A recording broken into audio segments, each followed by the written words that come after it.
So I booked my VIP day with Kate long before I used it. And I wasn't really sure what I wanted to use it for. I'd had one in the past that was amazing. So I wanted to sort of save it for something really special. And then I realized that Kate had been helping some people with their talks, right? Helping them to write a talk. And I'd just written a talk, which I was due to deliver maybe a month or so after the VIP day. So I thought, well, why not? Let's just see what Kate can do with this talk, see if we can improve it, make it more entertaining. I was quite happy with it, but I knew it could probably do with a little bit of extra love. And so we worked on the talk on the VIP day. And honestly, I was blown away with how Kate turned what was quite a factual and hopefully useful talk into something that was so entertaining and inspiring. And knowing how brilliant the talk was then going to be, what happened for me inside was I was feeling quite nervous about delivering this talk because it was to the biggest audience I'd ever had. It was a stage with 100 people in the audience, and I was quite worried about delivering it.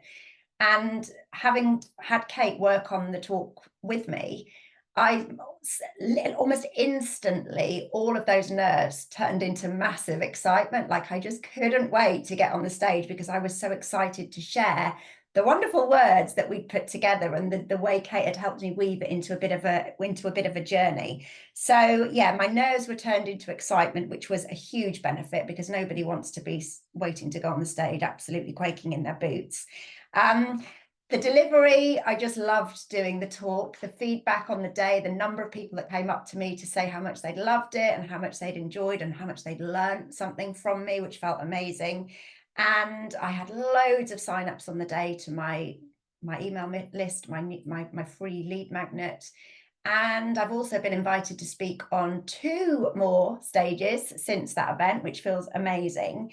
And I think overall, just thinking about that VIP day and using it for that talk, there's still longevity in what Kate managed to do for me on that day, because yes, I have a signature talk that I can deliver over and over and over, but also I've been able to break down the content and use it in different ways, such as in blogs, in short videos and reels that I record, and social media posts. I will be using it in my Facebook ads too, because the way I think sometimes you're so close to your own business, you start explaining what you can do and what the outcomes are, rather than really kind of helping people to feel it and live it and believe it.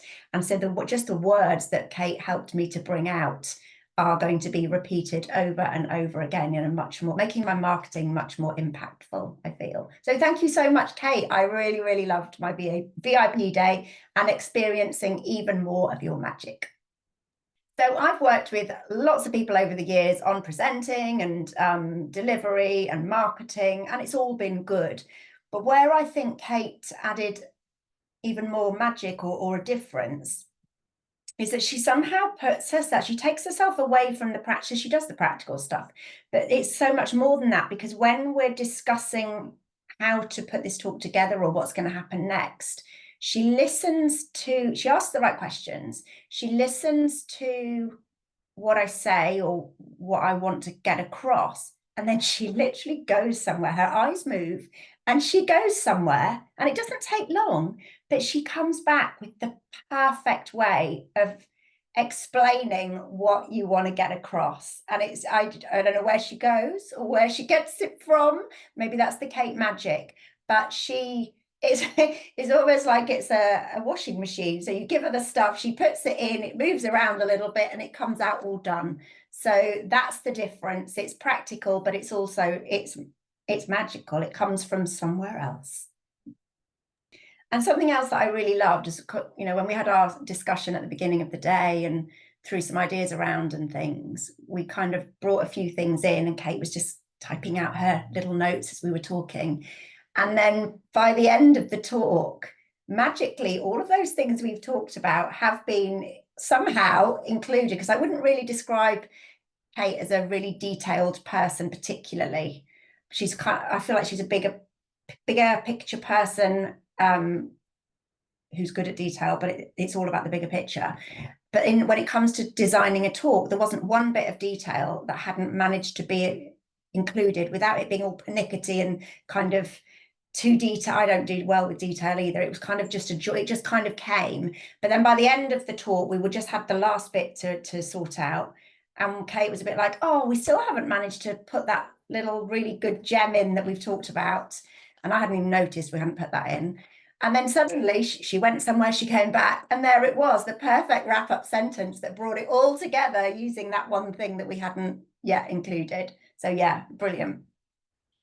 So I would say if you want to be the type of speaker who isn't absolutely terrified of getting on the stage before you start, like feels excited to deliver what you're delivering, if you want to be able to entertain as you educate, if you want to have the right balance of bringing who you are and what you do and why you do it into the talk without it all being about you, so enough really useful learning, but also really getting to feeling like you get to know the speaker as well, because that's important.